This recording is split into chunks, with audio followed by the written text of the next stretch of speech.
sammen. Nu vil jeg fortælle jer en historie om en ko. Der var engang en ko, der hed Eva. Den skulle skide helt vildt, så det sidste så kunne den ikke holde den inde mere. Så skider den. Bum. Så kigger den på en lort. Så får den øjne og bliver levende og spørger den, om den vil snuse til den. Og lige spise alle fluerne eller lå dem væk med halen. Så siger konen, det vil jeg gerne. Og så begynder den at snuse og æde alle fluerne.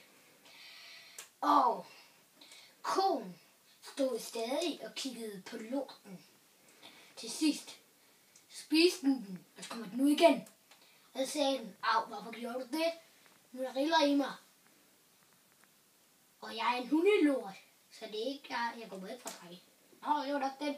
Nå jo, det var nok den hund, jeg spiste i går. Spiste du en hund? Spiste du en hund? Spiste du en hund? Jeg gjorde. Jeg spiste en hund.